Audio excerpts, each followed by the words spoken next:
네, 이번 영상은 지난번에 이어서 서클에 대한 이야기를 좀 이어가 볼까 합니다. 서클의 최근 이슈라고 한다면은 이제 곧 있게 될 락업 해제 이슈가 있고, 어, 또 실적 발표를 그때 하겠죠. 또, 금리 인하가 좀 빠질 수 없는 이슈인데, 금리를 떨어뜨리게 되면은 이제 서클 입장에서는 직접적으로 매출이 줄어들게 되니까, 영향이 없을 수가 없겠죠.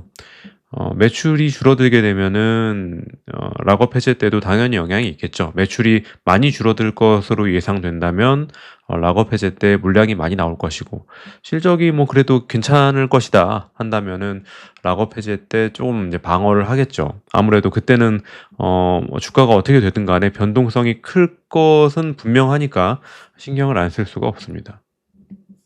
이제 서클의 최근 주가인데, 일단은 급락세는 좀 멈췄어요. 이게 300불 가까이 하던 것이 110불대를 한번 터치를 하고 150불대 하더니 다시 120불대.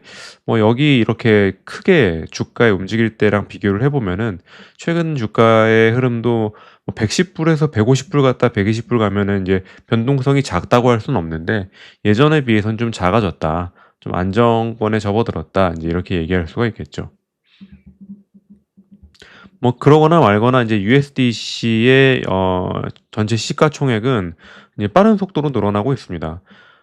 이때 유 5월, 6월, 7월 달 이때는 이제 IPO 하느라고 좀 정신없었던 것 같고, 어 IPO가 끝난 다음에는 8월, 9월, 10월 동안에는 빠른 속도로 늘어나고 있어요. 아마 올해 안으로 80 빌리언 정도를 찍지 않을까, 그렇게 좀 생각을 해 봅니다. 지금 한 2달 반 정도 남았죠, 올해가.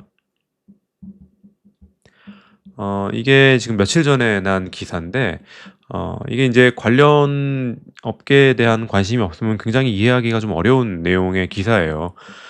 일단 서클에서 이 세이프라는 업체를 기관용 커스터디, 그러니까 수탁 회사 파트너로 인제 지정을 했는데, 이건 인제 서클에서 이제 이자 수익과는 좀 관련이 없는 플랫폼 수수료 관련된 사업에 진출하겠다고 하는 그런 뉴스로 좀 이해를 하면 되겠습니다.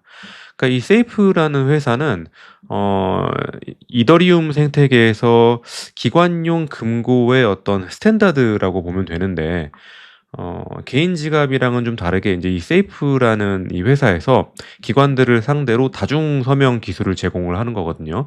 그러니까 예를 들어 가지고 뭐 A, B, C라는 세 사람이 있을 때 최소 2명이 서명해야만 자금이 출금된다, 뭐 이런 식으로 인제 프로그래밍을 하는 거죠.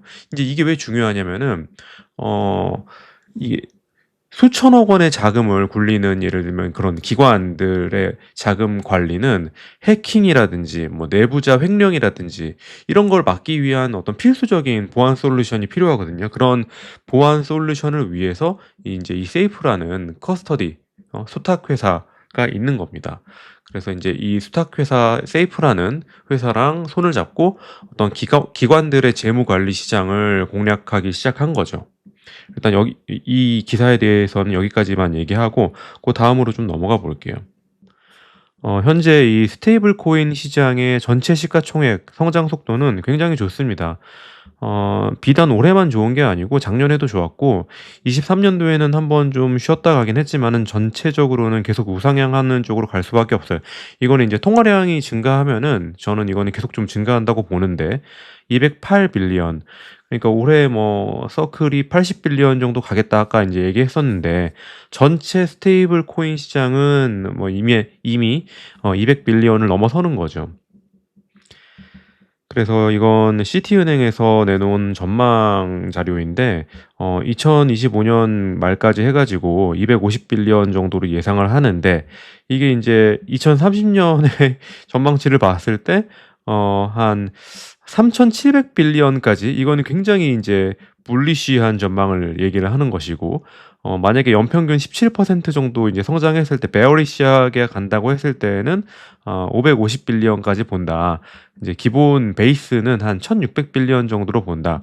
그러니까 아주 최악의 시나리오를 가정한다면은 550 빌리언 정도를 보는데, 기본적으로 베이직하게는 그래도 한 5년 뒤에 1,600 빌리언 정도는 가지 않겠나. 이 스테이블 코인 시장이. 그러면 이 2,500 보다 한 6배 정도 성장을 하는 거죠. 그러니까 서클도 지금 80 빌리언이다 그러면은 현재 점유율을 유지한다고 가정했을 때 2030 년엔 대충 한 뭐 300 빌리언 정도 가지 않겠나 이렇게 생각해 볼 수가 있는 거죠. 현재보다 6배 성장하는 그 정도. 이거는 그 서클이 IPO 하기 전에 인제 기관들을 상대로 조사를 했던 내용인데 이 스테이블 코인을 적용하기에 좀 걱정되는 부분, 우려되는 부분들이 뭐냐 이렇게 했을 때 기관들이 가장 많이 응답했던 답변이 어떤 불확실성, 어떤 규제에 대한 불확실성, 어떤 안전에 대한 어떤 우려 이런 것들이 있었다고 합니다. 근데 이거는 이제 서클이 IPO 하던 그 시점에 맞물려서 미국에서 지니어스 액트, 지니어스 법안을 발효하고 이런 부분들은 이제 싹 해소가 된 거죠. 두 번째로는 회계랑 회계, 세무 처리하는 데 좀 어려움이 있지 않을까 하는 그런 것들이 있었는데 아무튼 압도적으로는 이런 안전이라든지 규제에 대한 우려들이 있었다는 거죠. 서클의 매출은 뭐 순조롭게 늘어나고 있어요. 이거는 당연히 USDC의 전체 시총이 늘어나면은 우상향할 수밖에 없는데 금리가 좀 떨어지게 되면은 좀 이렇게 꺾일 수는 있지만 전체 시총이 더 빠르게 늘어나면은 매출은 당연히 우상향하게 되는 거죠. 24 년도까지도 우상향했지만은 이제 TTM 전년 동기 대비했을 때 이미 2 빌리언을 넘어서고 있다. 뭐 이런 자료가 되겠습니다. 이익은 올해 좀 IPO하면서 일회성 지출이 생기고 좀 마이너스로 떨어진 부분이 있는데 그전에는 이제 소폭 흑자 전환했다가 뭐 그러고 있습니다.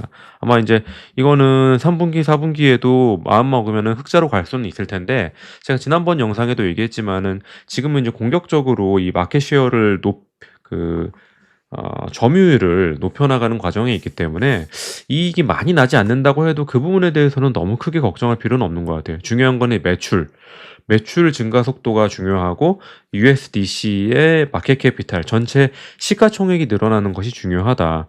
거기서 이제 사실 마음만 먹으면은 이제 뭐 마케팅 비용을 좀 줄인다든지 어떤 비용을 줄이면서 언제든지 이거는 흑자 이익을 많이 낼 수 있기 때문에 지금은 아무튼 매출과 점유율이 훨씬 중요하다. 인제 이렇게 저는 생각을 합니다. 자, 그래서 이번 영상의 좀 본론에 해당하는 금리 인하에 대한 이야기를 좀 해 보도록 할게요.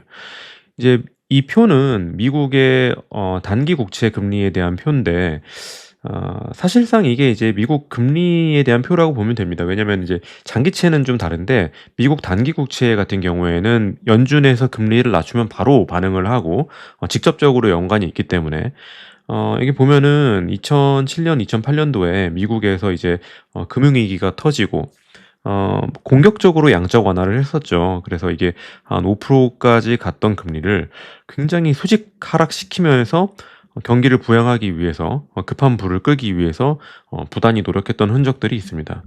꽤 긴 기간 동안 제로 금리 시대가 이어졌어요. 2008 년부터 해 가지고 한 2014 년, 15 년까지 굉장히 긴 기간 동안 제로 금리였던 겁니다. 이렇게 되면은 사람들이 인제 어떻게든 돈을 굴리기 위해서 인제 노력을 하는 거죠. 막 부동산도 막 계속 오르고 사실 인제 부동산이 오른 거는 요 말미에 올랐긴 하지만은 아무튼 자산 가격들이 막 오릅니다. 어 이렇게 이런 극단적인 상황이 오면은 사실 인제 서클은 힘들어요. 이런 제로 금리가 올 거로 생각을 하면은 사실 서클을 사면 안 돼요. 아무리 USDC의 어떤 시가총액이 빠르게 늘어도 제로 금리를 당해낼 재간은 없습니다. 네, 사실 이제 저도 이제 그러니까 '제로 금리까지는 오지는 않을 것이다.' 하는 이제 전제를 깔고 이제 서클에 투자를 하는 건데 지금 뭐 점도표 같은 거 봐도 제로 금리까지 전망하고 있지는 않아요. 한 3% 대까지 전망을 하고 있지. 근데 이제 문제는 금리는 신도 모른다는 거죠. 금리는 진짜 어떻게 될지 아무도 몰라요. 이때 시장 참여자들이 제로 금리를 예측을 했을까요? 2004 년도, 2005 년도에? 아무도 몇 년 뒤에 제로 금리가 올 것이라는 예측을 할 수도 없고 사실 인제 제로 금리를 예측하고 정책하는 사람들이 해서도 안 되고 당연히 지금 그 연준에서 금리를 정하는 사람들은 3% 정도의 금리를 예상하고 이제 정책을 짜고 있다니까요. 그 정도가 사실 어떻게 보면은 건전한 금리의 밴드라고 볼 수가 있는 거죠. 한 5% 6%는 너무 높고 제로 금리는 너무 낮고 하니까 그 중간 정도 한 2% 정도가 보통 이제 적정 인플레이션 선이라고 보는 거거든요. 근데 그런다고 했을 때 사실 이제 서클은 이런 제로 금리 시대에는 겪어보진 못했잖아요. 서클이 상장한 건 최근 일이지만은 서클이라는 회사가 설립된 거는 제로 금리 시대가 끝난 이 다음이기 때문에 어 그래서 이제 사람들이 금리 인하는 USDC 그러니까 서클뿐만이 아니고 다른 어떤 코인 시장에도 좀 악재가 될 것이다 이렇게 얘기하는 사람도 있고 아니다. 금리 인하를 하게 되면은 어 이 스마트 머니라든지 좀 뭔가 이렇게 고수익을 찾는 왜냐면은 은행이나 어떤 채권에 투자했을 때 얻는 기대 수익이 낮기 때문에 다른 뭔가 수익률을 높게 가져갈 수 있는 그런 자산에 대한 수요가 높아진다. 인제 이런 얘기를 하는 사람이 있고 '아 뭔 소리냐. 금리 인하를 하는 거 자체가 경기 불황에 대한 어떤 대응이기 때문에 경기 불황이 되면 어떻게 코인에 대한 투자 수요가 늘어나냐. 무조건 떨어진다.' 이렇게 얘기하는 사람들이 있는 거죠. 저는 뭐 경기를 예측하고 싶지는 않고 제일 어떤 단일 요인으로는 USDC의 시가총액이 얼마나 빠른 속도로 늘어나는지랑 점유율을 보는 거거든요. 지금은 어떤 이 스테이블 코인 시장이 다른 암호화폐, 크립토 시장에 투자하기 위한 어떤 매개체로서 역할을 많이 하지만은 실제로 이것들이 실제 생활에 많이 인제 사용되게 되면은 경기가 불황이 되든 뭐가 되든 사실 통화량은 계속 우상향하는 거거든요. 저는 이제 그걸 보고 투자를 하기 때문에 사실 금리 인하에 별로 이렇게 신경 쓰는 편은 아닙니다. 근데 이제 금리 인하에 굉장히 초점을 맞추는 사람들은 어떤 생각을 하고 있냐면은 이 스테이블 코인 시장이라는 거는 결국에는 크립토 시장이랑 쌍둥이다. 크립토 시장 죽으면은 스테이블 코인 시장 죽는 거고 먼 미래에 스테이블 코인으로 뭐 과자도 사 먹고 뭐 옷도 사고 이런 세상이 오긴 오겠지만은 그건 너무 먼 미래고 지금 당장은 크립토 시장 죽으면은 이 스테이블 코인도 죽고 서클도 죽는다. 코인베이스도 다 죽는다. 이제 이렇게 생각을 하는 거거든요. 그래서 지금 이 PSR 차트인데 주가 대비 어떤 매출 대비 주가가 13배 정도 되면은 너무 높다. 이때는 뭐 30 넘은 적도 있었지만은 13배 되면 너무 높다. 인제 이런 얘기를 하는 겁니다. 그래서 제가 그 영상 전반부에 얘기했던 그 기사를 다시 좀 끄집어 나오면은 이 기사가 결국에는 이 서클 인터넷 그룹이 이자 수익에만 의존하는 것이 아니고 플랫폼 기업으로 넘어가기 위한 어떤 그런 노력의 흔적 같은 기사거든요. 그러니까 이제 비관론자들이 얘기하기에 실제로 이 USDC나 USDT 같은 그 스테이블 코인이 실제 생활에 사용되고 뭐 결제라든지 뭐 송금이라든지 이런 데에 사용되려는 그런 신사업에 정착하는 데에는 너무 먼 미래다고 이렇게 얘기하는 그 비판에 대해서 이제 이런 노력들이 좀 반박 자료가 될 수 있는 거죠. 서클이 이미 어떤 기관용 자산 보관이라는 이런 시장에서 수수료 수익을 창출하기 위한 어떤 노력이거든요. 그래서 인제 서클이 세이프라는 업계 표준 금고랑 손을 잡고 기관들의 재무 관리 시장을 공략하는 건데 여기 보면은 이미 이제 25억 달러 정도 상당의 USDC가 세이프라는 회사의 스마트 계정에 이제 보관되어 있고 시장이 이미 형성돼 있고 서클이 이제 공식 파트너십을 했다는 얘기가 되는 겁니다. 그리고 그 위에 문단을 보면은 이 세이프가 관리하는 이 스마트 계정의 총 처리 물량이 굉장히 빠른 속도로 늘어나고 있어요. 이 전분기 대비 65% 성장을 해서 1,896억 달러의 기록을 세웠다. 인제 이렇게 얘기를 하고 있는데 그게 아니고 이미 인제 이 암호화폐 스테이블 코인을 어떤 이 세이프라는 스마트 계정에 보관해 가지고 보안을 좀 강화하려는 그런 자금이 굉장히 빠른 속도로 늘어나고 있다는 거죠. 그러니까 이 기관들의 시장에서도 USDT나 USDC 특히 인제 USDC가 먼 미래의 일 뭐 뜬구름 잡는 그런 얘기가 아니고 지금 당장 수탁하고 보안도 책임져야 되고 물론 이제 금리가 인하되면 이자 수익이 줄어드는 건 맞고 매출이 줄어드는 건 맞지만은 일단 USDC의 마켓 캐피탈의 성장 속도가 굉장히 빠르고 두 번째로는 그 이자 수익을 감소하는 거를 보완하기 위한 어떤 플랫폼 기업으로서 걷어들이는 매출이 더 커야 되는데 이게 인제 서클의 최종 목표가 되는 거죠. 금리만 바라보는 단순한 금융회사가 아니고 물론 이제 미국 국채로 벌어들이는 이자가 인제 크긴 하지만은 이걸 인제 바탕으로 해 가지고 이거를 이제 군자금으로 해 가지고 지니어스 법안으로 날개를 달고 결제라든지 송금 그리고 인제 기관용 커스터디 기관용 수탁 관리 수수료라는 어떤 영구적이고 안정적인 B2B 인프라 플랫폼으로 진화하고 있다는 그런 모습을 좀 보면은 '쪼끔 더 투자하는 데 도움이 되지 않겠나.' 그렇게 인제 생각을 해 봅니다. 지금은 일단 저는 뭐 USDC의 마켓 캐피탈 증가 속도만 보고 있어요. 왜냐면 그게 인제 증가해야지 결국에는 서클이 기관들을 상대로 영업을 잘하고 있다는 것이고 어 최종적으로는 이제 미국 이외의 국가들에서 일반 사람들도 B2C로도 USDC를 많이 쓰고 기관들도 많이 쓰고 그런 이제 미래를 보는 건데 음 뭐 좀 지나 봐야겠죠. 지금은 사실 이제 상장하고 나서 몇 달 되지가 않아 가지고 아직은 뭐라고 얘기하긴 좀 어렵고 당장 이제 어 락업 해제가 오면은 그때 또 엄청 변동이 심할 텐데 개인 투자자분들 좀 멘탈 좀 단디할 필요가 있습니다. 네 오늘 영상은 여기까지 할게요.